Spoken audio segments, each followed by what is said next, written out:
네, 김동현의 마감전 업앤다운 살펴보겠습니다. 김동현 전문가입니다. 안녕하십니까? 네, 안녕하십니까. 네, 자 오늘도 역시 뭐 중소형주하고요. 코스닥은 상대적으로 좋은 반면에 이제 거래소는 좀 많이 밀려나고 있는데요. 시황 좀 어떻게 보고 계십니까? 네, 일단 뭐 지수는 어제 오른 데에 대한 반작용 정도로 볼 수 있는 상황이고, 지금 사실 지수는 제가 누차 말씀드린 4월 20일 이후에 변동성 구간으로 들어와 있습니다. 이것이 어차피 지수가 좀 오른다 하더라도 고점을 돌파할 수 있는 정도의 시장이 아니라면 지수 상승 크게 의미가 없고요. 다만 종목별 매매를 유지를 할 수 있느냐 아니냐에 대한 기준. 제가 말하는 종목별 매매라는 거는 시장을 믿지 않고 그냥 종목 자체로 트레이딩을 할 수 있는 정도. 즉, 내가 종목 매매를 하는데 시장이 아래쪽으로 크게 방향을 잡아서 종목 매매에 크게 방해가 되는 뭐 이런 시황으로 전개가 되는지만 파악하시면 될 것 같습니다. 지금 어차피 4월 말 이후에 시장이 도와주는 시세는 아니기 때문에 그 기준은 뭐 지수의 수치 뭐 오늘 뭐 16포인트 빠졌다 뭐 몇 포인트 오른다 이거 중요한 게 아니라 외국인이 떠나지 않고 있다. 전반적으로 글로벌 시장에 대한 긴장도가 6월에 FOMC 앞두고 좀 있는 상황이기 때문에 뭐 그 부분에 초점 맞추시고 어차피 싸움은 그냥 종목이다 이렇게 이해하시면 될 것 같습니다. 네, 자 그러면 종목 보겠습니다. 자 먼저 저번 주 초반에 이제 쿠쿠전자 뭐 직접 매수해야 된다고 말씀해 주셨는데요. 이 종목 좀 먼저 보겠습니다. 지금 알리바바 티몰 한국관 오픈한 이후에 관련주들 특히 뭐 쿠쿠라든지 뭐 코오롱이나 신성통상 그리고 뭐 코리아나 뭐 에이블 CNC 오늘 뭐 전체적으로 좀 좋은 흐름세인데요. 쿠쿠전자는 지금 구간에서도 어떻게 좀 매수 대응이 가능하겠습니까? 네, 제가 화요일도 이건 매수할 종목이라고 말씀을 드렸던 이유가 확실한 중국향 매출 증가가 현재로 뭐 이미 만들어지고 있습니다. 하지만 아직까지 이후에 기업에서 전망하고 있는 중국 매출, 총 매출을 차지하는 중국 매출 목표치 자체가 아직 한참 남았기 때문에 뭐 그러한 기대감이 여전히 살아있고, 그리고 지금 주가가 사실 IPO 상장 이후에 1년 가까이 별로 움직이지 않았습니다. 그 자리에서 20만 원대 이하 매물 소화하고 기관들이 외국인이 미리 산 상태에서 기관들이 팔다가 급하게 되사고 있죠.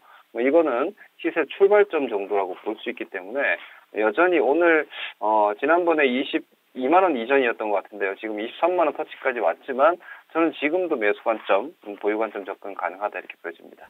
네. 자, 그리고 하나케미칼이 지금 뭐, 오늘 이 하나케미칼이 여기 이제 들어갔다고는 안 나왔습니다만, 차이나 플러스 뭐 2015, 외신, 기사 통해서 계속 나오고 있는 상황이고요. 그리고 뭐 다빅틀 같은 경우도 아침에 셀트리온 이야기 또 나오게 되면서 좀 재부각되는 것 아닌가 싶은데요. 하나케미칼은 어떻게 여기 상승이 좀 이어진다고 보십니까? 일단 지금은 이렇게 보시는 게 중요할 것 같습니다. 하나케미칼도 지금 뭐 모멘텀이라는 기대감이 단기적으로 좀 부각이 되고 있는 상황이지만 기본적으로는 저는 기술 반등이라고 보고 있습니다.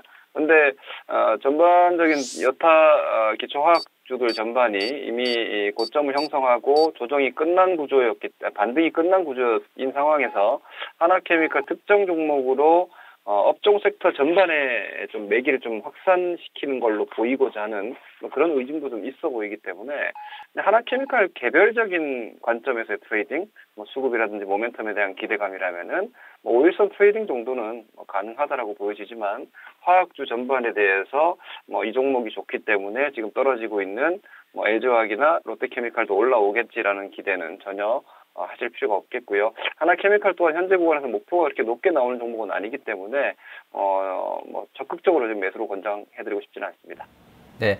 자, 그리고 이제 BGF 리테일 보겠습니다. 일주일 전입니다. 꼭 이날인데요. 이제 목요일 날, 그러니까 지난주 목요일 날 허실적 내고 나서 이제 주간 단위로 봤을 때 한 10% 이상 급등 나오고 있습니다. 오늘도 상당히 좀 강한 흐름, 시장 대비는 선전하고 있는데요.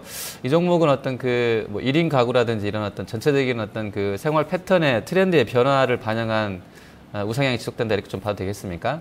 네, 지금 일단 시장에서 뭐 산업재, 수출수 뭐 전반이 시세가 없기 때문에 지금 계속해서 내수, 음식료 뭐 이러한 쪽에서 지금 모멘텀이 나오고 있는데 BGF 리테일 같은 경우는 대표적으로 가공식품 그리고 1인 가구 확대에 대한 상징적인 종목이라고 보시면 될 것 같습니다. 오늘 이 종목과 함께 뭐 오뚜기라든지 코스닥 쪽에서도 뭐 관련된 종목군들의 움직임이 나오고 있는 모습 봤을 때 현재 시장은 어제 CJ를 이야기하면서도 말씀드렸다시피 여전히 지금 시장의 중심은 뭐 소비 트렌드다. 소비 트렌드의 변화. 이 소비 트렌드가 중국향으로만 시장이 집중을 했던 상황이지만 국내 자체적으로 봤을 때는 뭐 고령화와 함께 1인 가구의 증가 이 부분은 시대적인 현상이기 때문에 계속 관심권역에 두고 트레이딩 관점 접근을 하셔도 되겠다라고 판단합니다.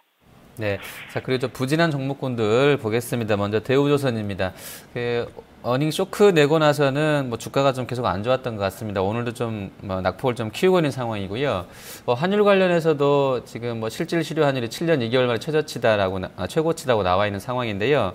뭐 이런 부분들이 역시 뭐 수출 관련 대형주들한테 좀 안 좋은 영향을 미치고 있는 것 같은데 조선 쪽은 좀 어떻게 보십니까?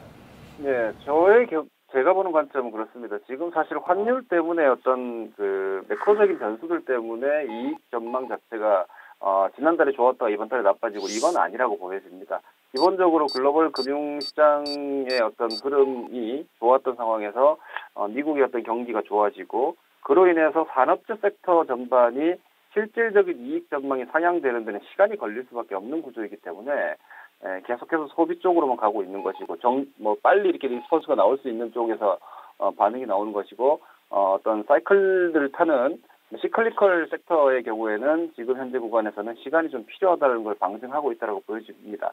기술적으로는 제가 누차 말씀드렸지만 삼성중공업과 함께 낙폭 대형주들을 언제 잡으면 최고 좋은 적기가 될지를 판단하는 대상이라고 보기 때문에, 그런데 아직도 대우조선이 17,000원 이하에서도 이렇게 흘러내리고 있다라면 건설주를 포함하고 화학주, 철강주 모두 매수 타이밍을 늦추고 보셔도 되지 않나 이렇게 판단합니다.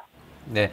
자, 그리고 아모레퍼시픽 같은 경우는 사실은 뭐 우리가 앞서 말씀드린 그 환율 부분에서 본다 그러면 구매력이 좋아졌기 때문에 내수 컨셉으로는 좀 하락하는 부분이 좀 이해는 안 됩니다만 어쨌든 단계 좀 급등했던 부분도 있는 것 같고요. 오늘은 한 1%는 안 됩니다만 한 0.8% 정도 지금 밀려나고 있는데요.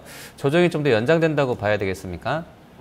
지난번에도 말씀드렸다시피 어차피 시장의 중심이고 이 종목이 여기서 더 갈 수 있느냐 아니면 쉬어가느냐가 화장품 섹터를 필두로 하는 지금 현재 성장 주도형 종목 전반에 영향을 좀 미칠 거라고 봅니다. 매매하지 않으시더라도 좀 반드시 지켜봐야 될 종목이니까 제가 볼 때 이렇습니다. 주도주가 외봉에 크게 꺾이지는 않을 겁니다. 그리고 전반적인 중국 소비 섹터의 스토리 자체가 갑자기 무너지는 것은 아닐 것이기 때문에 오늘 5일선 터치죠. 5일선 터치 라인이 어제 저가 라인인 42만 원 종가로 무너지지 않는다라면은 공격적인 분들은 오히려 매수 한번 해볼 만한 자리인 것 같고요. 그리고 전반적인 그 시장의 흐름 역시도 아모레퍼시픽이 42만 원대, 즉 시가총액 5위권까지 진입했다가 주가가 5일선 깨면서 밀린다. 그러면은 열기 자체가 좀 식혀질 수 있기 때문에 그 부분 이쪽 섹터 전반에 대해서 아모레퍼시픽의 종가 42만 원에 대한 체킹은 좀 필요하다 이렇게 보여집니다. 자, 그리고 슈피겐 코리아 마지막으로 하나만 더 보겠습니다. 지금 지난 분기에 중국의 휴대폰 성장률이 분기별로 이제 마이너스 역성장 들어갔다는 그 보도들 나왔었고요. 실적 공개한 이후로는 좀 주가 흐름이 좋지는 않은 편인 것 같습니다. 슈피겐은 좀 어떤 모멘텀이 앞으로 좀 있고 만약에 모멘텀이 없다 그러면 지금 구간에서 어떻게 매도를 좀 해야 된다고 보시는지 전략 세워주시죠. 네, 이 시간을 통해서 제가 대표적인 어떤 시장의 중심을 잡고 섹터별 전략을 짤 수 있는 종목을 말씀을 드리고 있는데요. 간간히 그 대상 종목을 직접 매수매도 의견을 드리기도 하는데 슈피겐 코리아는 이렇게 보시기 바랍니다. 지난달까지만 해도 이 종목 또한 성장 주도군에 속했습니다. 그런데 실적을 확인하니 그 꿈이 현실화되지 못할 수 있다. 내지는 지금 너무 주가가 미리 올라온 게 아니라 걱정을 하게 된 거죠. 그래서 성과가 나오지 못하면 기대에 미치지 못하면 무너질 수 있다는 걸 좀 보여주는 케이스 같습니다. 그렇다면은 지금 여러분들이 가지고 계시는 매매하고 계시는 성장형 주도주군들이 숫자가 찍히지 않은 종목은 언제든지 이렇게 될 수 있다는 관점에서 접근이 좀 필요하겠고요. 이 종목 자체로 봤을 때는 일단 중국 쪽에 대한 휴대폰 전반의 스마트폰이라든지 이쪽 매출 자체는 일시적이라고 저는 보고요. 주가에 단기적인 메리트가 생긴다면 대반등은 가능하겠지만 기본적으로는 주도군 이탈이기 때문에 큰 비중은 실을 필요가 없다고 보고 있습니다. 네. 자, 그러면 전략 짜보도록 하겠습니다. 지금 여전히 지금 2시 한 20분 구간대에서도 거래소는 약세에 이어지고 있고요. 코스닥이 장 저점 대비는 한 1% 올라가 있는 상황이고요. 중소형주, 거래소 중소형주는 좀 살아있는데요. 어떤 전략이 좀 유효하겠습니까?